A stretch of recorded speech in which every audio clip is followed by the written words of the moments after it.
about how we construct our homes so that they can be insulated properly. And today we're going to point out how we seal our homes so you have absolutely no drafts, you have a tight wall, and when you combine this, the way we construct them with the way we insulate and seal them, we lower the energy cost by 50%.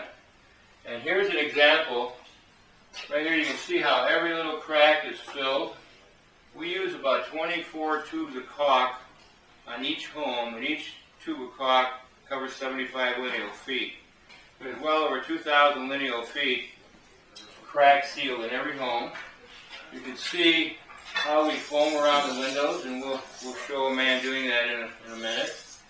And you can, this is extremely important, and again I mentioned last week how we leave enough room around the window that's framed so that we can have enough room to foam entirely around the perimeter of the window. Again, the entire window perimeter is sealed, and you can see again the caulk.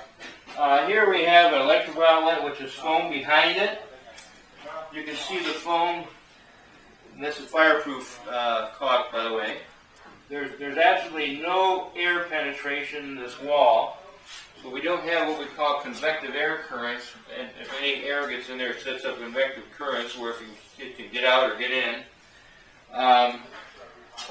And just a nice job. And then the headers, as I pointed out last week, are recessed so they can be foamed. So now we have foam over an area that has never been foamed before in prior construction methods. And it just gives you a complete system that this does not cost a tremendous amount of money.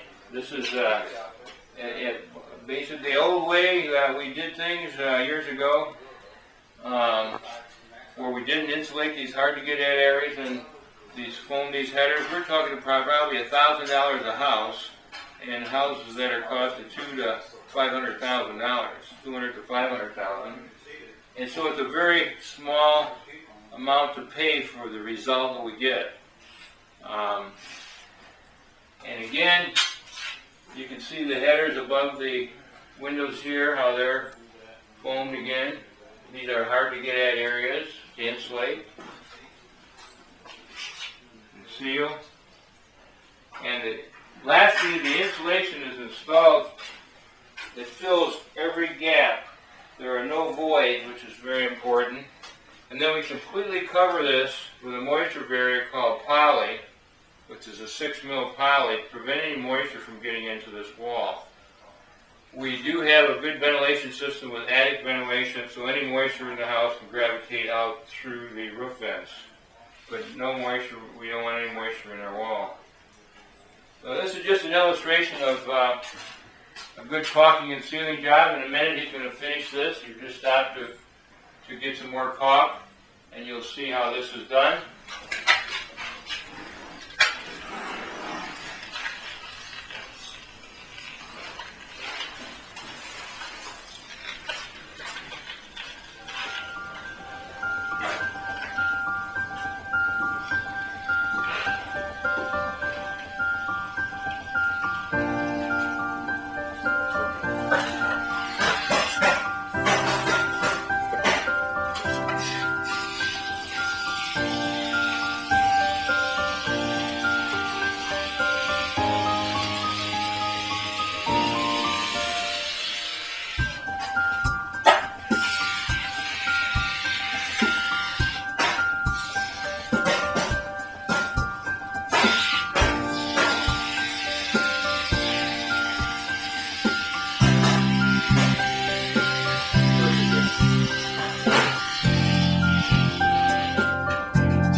What we're going to point out now is how we ventilate our homes. And you can see the technician is installing these ventilation baffles so that airflow from the outside in your soffit vent goes through up into the attic and carries any moisture in the attic out through the attic vent. We later there'll be insulation blown in up there, which the ventilation baffle goes behind it and allows the air not to be blocked by insulation. Here we're showing where we've foamed our raised rafter plate, and again that's so we can insulate out over the wall, and the foam has an adhesive quality that expands, and when it's blowing in, it seals any of these cracks, which is a high source area of infiltration. And that'll all be filled with additional insulation besides the foam, but it's one of the ways that we stop airflow into the house through that hard to get at area. Another area I'd like to point out that's foamed is what we call the band joist area in the basement. It's the area above the basement wall to the first floor. That is another area like a raised rafter plate that is a high area of infiltration if it's not sealed. This has not been commonly done. We've been doing this for the last 5 years. But prior to that, we were putting insulation in there, and this adhesive foam is much better because it not only seals the crack, but also insulates. And then we do put bad of insulation over that.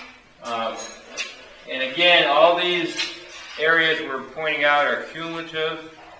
It's not real expensive. It doesn't add that much to the cost of the home.